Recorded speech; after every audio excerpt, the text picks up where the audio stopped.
Hello, Discover here to explain our cash back match. Here's how it works. We give you cash back for using your Discover card on the things you were going to buy anyway. Then we match that cash back in your first year. And that's why we call it Cashback Match.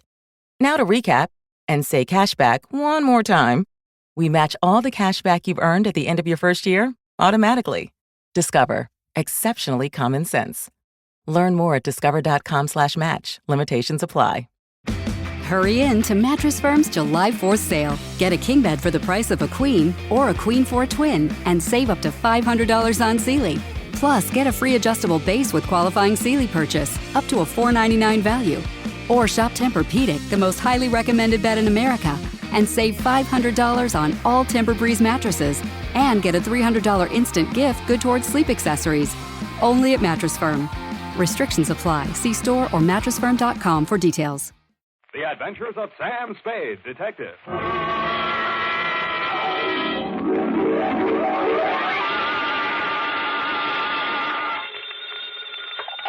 Sam Spade Detective Agency. Oh, murder. Oh, Sam. Have you had a hard day? Murderous? 9 this morning, I grinned through 25 poses, count them, over dishes of all 25 varieties of Sanderson succulent soup, a meal in a can. Then, Really, Sam? Then I was imprisoned in a plush chair for 2 hours with a glass in my hand. No. Yes, of Brannigan's Bog, the whiskey that smells like Old Ireland. Sounds interesting. It wasn't. They wouldn't let me touch it till after. Aw. And for the rest of the afternoon, I've been pulling up my trousers. Woo. For a series of leg art shots which will bear the legend, Samuel Spade, prominent San Francisco detective, says McGonagall's grip tight is the garter for me. Oh, Sam, how thrilling to be prominent. Maybe so, but fame is a sometime thing, sweetheart. Just a flash bulb in the pan, as you will agree when you have heard my report on the Cheesecake caper.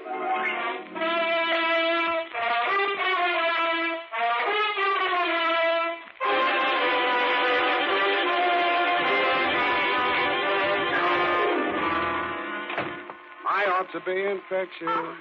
I'm beautiful to see. Oh, Sam. It was a photography caper? Yes, and as it developed, it was a snap. Does that make you shudder? Oh, Sam. Well, have you got any photography jokes? No. All right, then we just saved 30 seconds.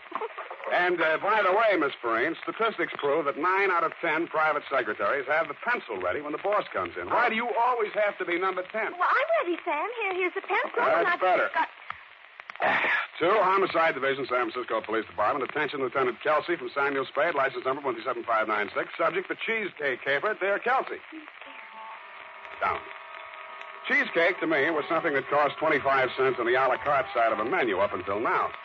As a matter of fact, the cheesecake theme didn't make itself felt until sometime after the beginning of this, which was a phone call at high noon, just as I was wondering where I'd eat. Sam Spade. Mr. Spade, I gotta see you right away. What are you doing? About to go to lunch. Who's this? I'll tell you later. I gotta see you first. Right now. Well, all right. You want to come to my office? No, I'm at Barney's Grill.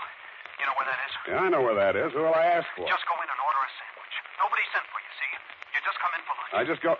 let me get this straight now. You hiring me? Yeah, $50 in it for you, Spade. All I got. But remember, you don't know nothing about it, see? You just came by for lunch. Wednesday is when they have sauerbraten and potato pancakes at Barney's, but then it had been only that very morning that my secretary, Miss Effie Perrine, had looked at my figure, of which she is usually inordinately fond, and made certain remarks to the effect that a few of my pounds needed devaluating. So I decided on a sandwich. The business crowd hadn't arrived, so I slid into a vacant booth, ordered my sandwich, and waited for something to happen. Well, Spade. Huh? You remember me, Spade, Fred Malloy? Yeah, afraid so. Last I heard, you were in Cleveland. Yeah, but I'm in San Francisco now. Well, Cleveland's gain is our loss. I like it here. Maybe they had a hot spell in Cleveland, huh? Heat never bothered me much. Yeah, you ought to be used to that by now. Let's talk about you, Spade. How's business, huh? Please, I'm eating. Yeah, so I noticed. You like Barney's, huh? As good as the next joint, yeah. I mean, you come in here all the time, regular. You ain't here on business now, are you, Spade? Sure, Freddie, sure. Yeah? Yeah, making a little deal. Yeah, who with? Barney, corned beef on rye. Oh. Here you are, sir. One corned beef on... What's the matter? Oh, the cook loused it up, sir. You said rye, didn't you? This here's wheat. Oh, that's all right. Here. No. I'll fix it up, sir. Only take... Forget it. I said wheat's all right. Now, how about a cup of coffee and I'm all set? Denny. Yeah? You said you were going off duty. Yeah, I know. I'm just finishing up a couple of orders. I'll get my hat. Never mind the hat. Come on, Denny. I'm parked out front. I hate to get wrong with cops. Yeah. Okay. Tell the boss I already told the boss. Get going. So long, Spade. Just stay there and enjoy your sandwich, sir. Yeah, so long. The waiter, of course, was the guy who'd called me, a white-faced young kid sweating with his black tie up under his left ear. They walked outside and got into a car parked in front of the restaurant. Of all things, a limousine with a liveried chauffeur. I watched through the front doors. It pulled away, picked up the license number, and called the Department of Motor Vehicles. The car belonged to Mike Sheldon, known to the voters of the North Beach section as Uncle Mike, a white-haired, jolly-faced gentleman of dubious means and still more dubious methods who had something to do with politics. What he had to do with a weasel like Freddie Malloy, much less a poor waiter boy at Barney's, was something to ponder. I sidled back to my booth and attacked the corned beef on wheat. My teeth, instead of going all the way through the sandwich, which is the way I like it, struck something firm and unyielding. I pulled from between the lettuce and the bread a wax paper envelope. Inside was a $50 bill and a small photograph of a blonde. Denny, the waiter, had scribbled 3 words in the corner of it. Find this girl. You care for some more coffee, sir? I got Yeah. Bring the pot, will you? And, waiter. Yes, sir? This, Denny, the kid who was just here. What's his last name? Denny? It's Weston. Denny Weston. Yeah, okay. Where's he live, you know? Well, I'm not sure. I think he has an apartment out around Larkin Street somewhere, but I'm not sure. Is he a funny kid?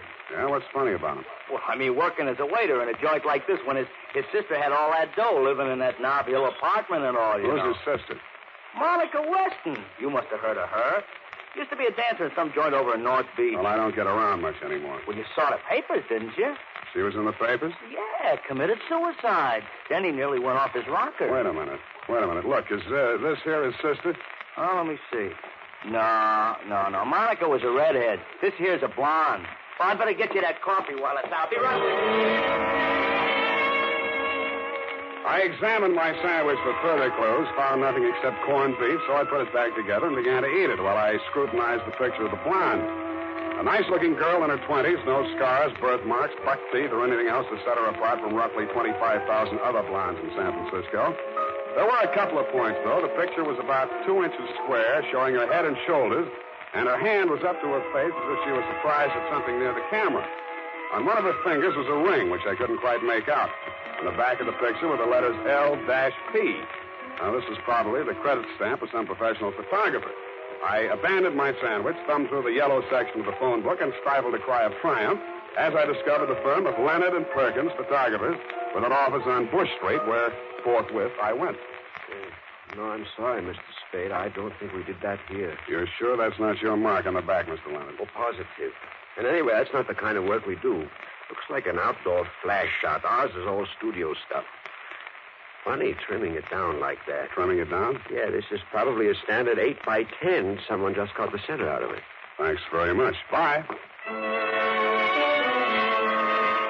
So I went to the telephone book again, but instead of looking for the L-P as the front initials of the firm, I looked for them in the middle, since both ends of the photographer's credit stamp were trimmed off.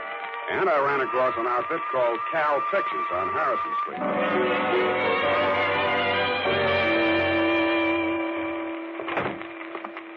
Yes, sir. I'd like to speak to the proprietor, please. There's 3 of them. Mr. Murphy, Mr. Silverian, Mr. Brennis. Take your pick. Murphy will do. He's out.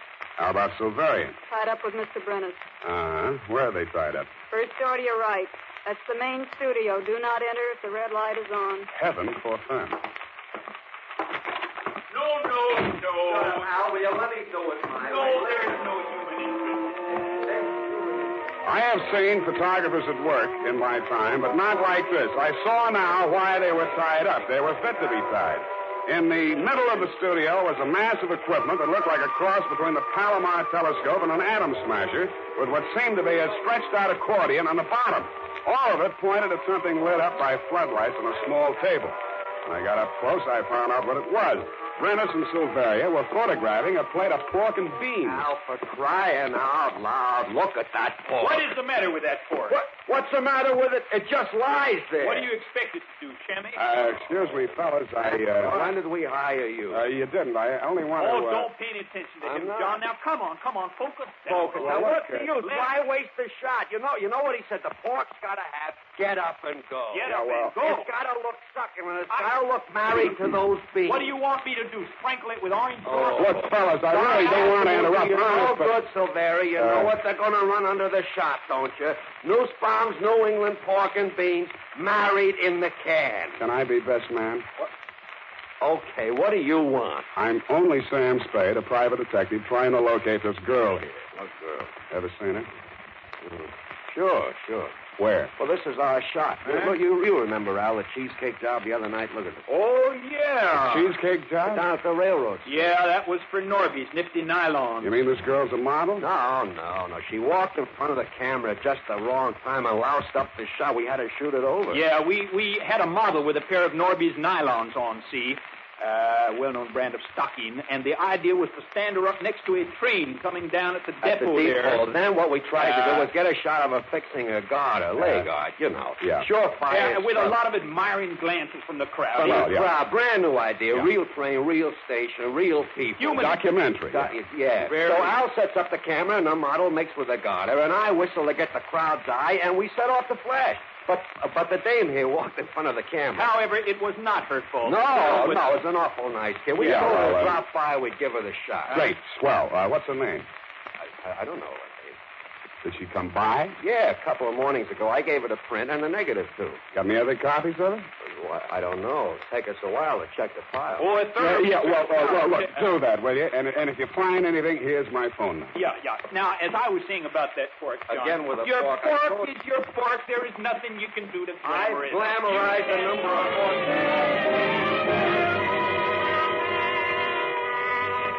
So I bought an afternoon paper and went back to the office to take the load off my feet and mull over this latest turn of events. I mulled, decided to contact Denny Weston, my client, found his phone number in the book, and was about to call when the phone went off in my hand. Sam Spade. Spade, this is Denny Weston, the waiter. I'm the guy who... Yeah, I know. I was about to call you. Don't call me, understand? You don't know me. I never saw you. Wait a minute now. I've been chasing that blonde all afternoon. You got your $50, didn't you? What's the matter? Is Freddie standing there with a gun at your back? Shut up about Freddie. Okay, then let's talk about your sister Monica, or maybe this blonde you stuck in my corned beef sandwich. And don't let Freddie throw a scare into you. Hello, Denny?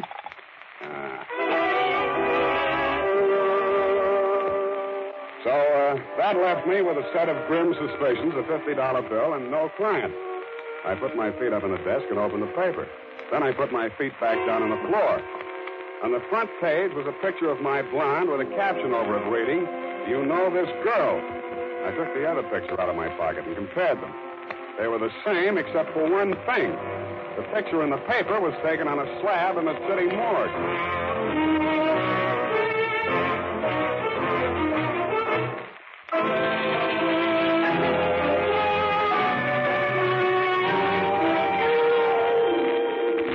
While putting my shoes back on, I read the article under the picture of my blonde.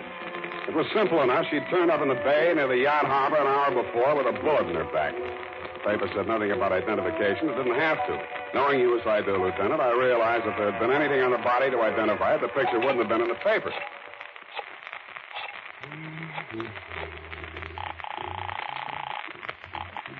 Al, pictures, Brennis. This is Spade. You got anything on that print of the blonde? But we're still on the pork and beans. Yeah, well, drop it for now, will you? And check the files. And if you find the print, sit on it or put it in the safe or something. Understand? But the pork and beans... The pork and beans will have to wait until we find who put the lady in the bay. I had a pretty good idea who put the lady in the bay, but why and how to prove it was something else again. So I turned back to the picture, got out my 15-cent store magnifying glass, and took a closer look at the ring in her hand. It seemed to be black, shaped like a shield with a gold center that looked like a dagger and a mask. 5 telephone calls later, I found the company that made it for an honor society at the University of California.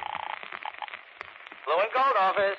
Is that the campus yearbook, the blue and gold? Yes, sir, that's right. Do you publish the pictures of the members of the Mask and Dagger Society? We sure do. Who's this? My name is Spade. I'm trying to locate one of the members of the society. Have you got the yearbook files in your office? Clear back to 1895. Well, good. Get out the books from about 1940 on, will you? I'll be over in a half hour. We found her in the class of 1941. Her name was Helen McKelvey.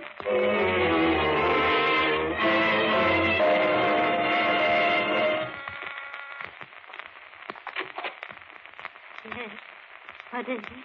I understand a Miss Helen McKelvey lived here. No, I never heard of her. Oh, wait a minute. I'm not going to hurt you. You're the landlady here, aren't you? I tell you, I don't know any McKelvey. Well, the city directory lists her at this address. It must be a mistake. I don't think Please, so. I don't know anything. I tell Come you. on now, sit down. Do you good to get it off your mind. There you are. Sit down. But I don't know anything. Oh, look, that's not going to help any. I told you, I'm on your side. Who are you? Sam Spade. I'm a private detective. Now, you know where Helen McKelvey is right now, I suppose. Yes, I do. Well, I'm trying to find out who put her there and why. Then what? I'll hang it on him if I can. That's why I'm here. Now, tell me, what did Helen have to do with Mike Sheldon? Come on. Well, I don't know much about it. She was a lovely girl. But strange, she kept things to herself mostly. What kind of things? She was doing some kind of political work in the North Beach district. You mean she was working for Mike Sheldon? Oh, against him. Oh? They were trying to defeat and expose his rackets and his gambling and heaven knows what else he was involved in. Heaven knows indeed. She took it all so seriously. Petitions and leaflets and telephone calls. I see. I kept telling her she was working too hard and her health would go. And it did. Last election time, she spent a week in the hospital. But it was all useless.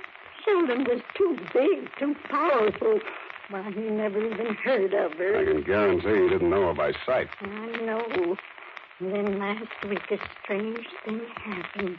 I arranged for her to spend the weekend with my sister in Palo Alto. Mm-hmm. She came back Monday, terribly excited, that at last she had a weapon against Mike Sheldon. What did she mean? I don't know. But it wasn't just Sheldon. It was his whole organization. And she sounded crazy, like she was going to tackle them all by herself. Then what? And she packed her suitcase and moved out to some hotel. She wouldn't say where. I was worried about her. I looked through her room afterward. That's when I found this clipping. Mm-hmm. Here. Last Tuesday's Chronicle. Does it help? Police seek motive in showgirl suicide. Investigation of circumstances surrounding the suicide of Monica Weston, nightclub dancer, moved into its third day without producing a reason why the girl apparently took her own life Friday night by leaping from a southbound train.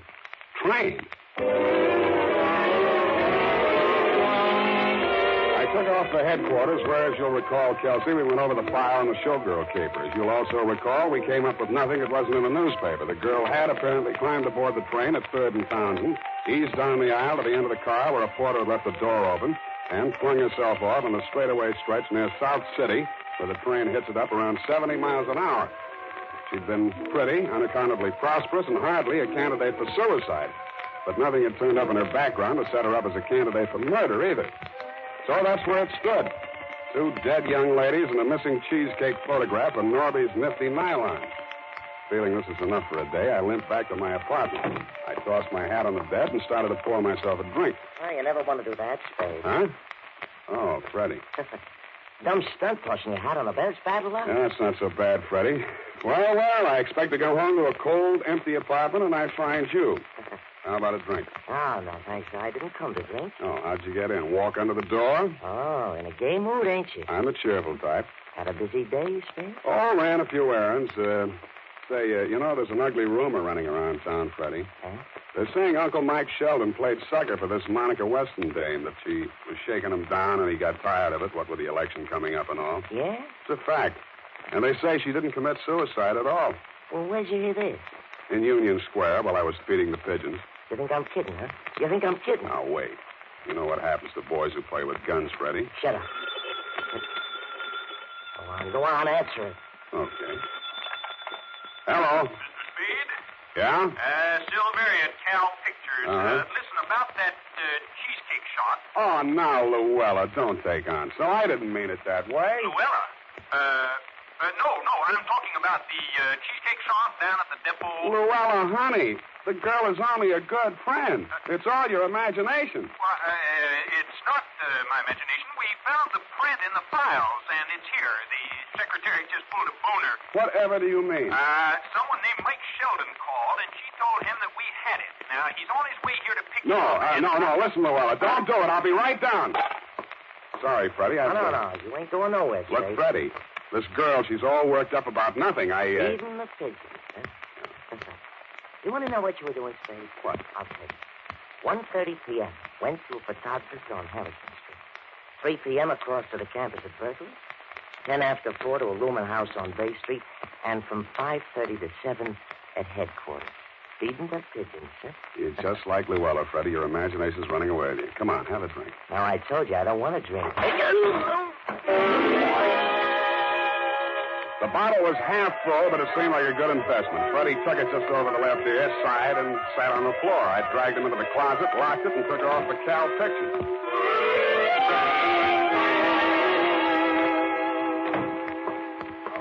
All right, Al, have it your way. Well, if we lose a News Farm New England bean account, don't come sniffling to me. Where's the picture? Hello, Spade. Oh, come on, John. Now focus down on it. Let's get this thing.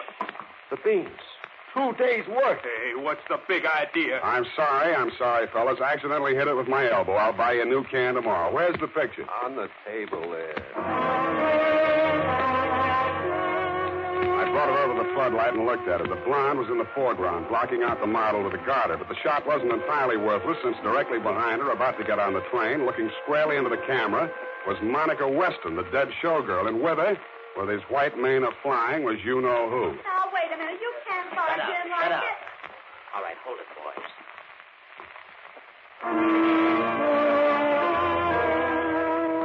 I ducked out of the circle of light as they came in, Sheldon first and 3 others. The gun in my hand made me feel better, but not much better. They closed the door, and the room was pitch dark again, except for the spot of light in the center.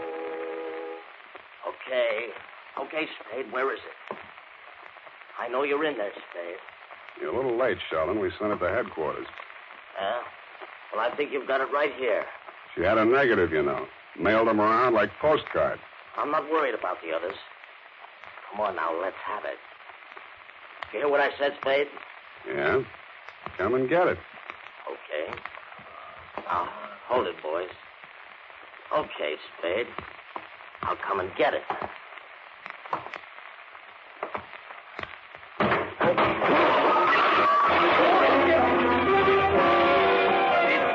Good old New Farm Speed. He started for me, stepped squarely on the porch, looped, knocked over the light stand, and we were all in the dark. I groped my way toward the door, came up against a shelf full of supplies when somebody rammed me by the skirt and the shelf went over. It sounded like a machine gun company on battle maneuvers. The mob hit the door in a rush, all that is except Sheldon, whom we found when we finally got the lights back on, trying to untangle himself from A, the floodlight stand, B, the table that had held the pork and beans, and C, 50 feet of light cable. Silveria was sitting in the middle of everything, sobbing softly. 3 brand new crates. $450 worth of flash. And our last can of nuts, bounce, pork, and beans.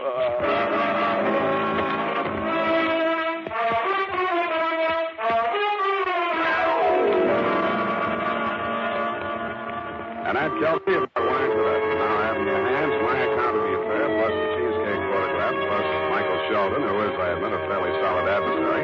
But, of course, this is fairly solid ammunition. Period, and a report. Make an extra copy of that for Denny Weston, if and when he ever comes out of that hole he ducked into when Sheldon started making with a threat. Oh, if I'd had the least notion you were in such peril. I've been worried to death. The peril didn't start until the next day, sweetheart. The next day? Yeah, that's when Brennis looked at me, squinted, and said, you know, Al, this guy's got just the face for Brannigan's Bog, the whiskey that smells like Old Ireland. Oh, how awful. A fate worse than death, sweetheart, but that is all behind me, while directly in front of you is, of course, The typewriter. Yes, sir. I'll have it right away. The blonde, Sam. Yeah. What was she trying to do with a picture of Uncle Mike with the other girl at the station? You mean, why didn't she go to the police like any normal human being? Uh-huh. Well, it's hard to say, Eph. She was really a sincere reformer. From here, it looks like she was trying to work up a partnership with the dead showgirl's brother. Maybe put the squeeze on Uncle Mike and force him to come across with names, numbers, and salaries of the members of his graft machine. Besides, What? she was a woman. Come here. A mad, unpredictable, illogical creature. Oh, Sam. Effie Perrine, the non-alcoholic secretary that contains lanolin. Well, that's better than Brannigan's dog, the whiskey that smells like Old Island. Good night. Sure, it's a fine and broth of a girl that you are, and I'll be saying good night, sweetheart.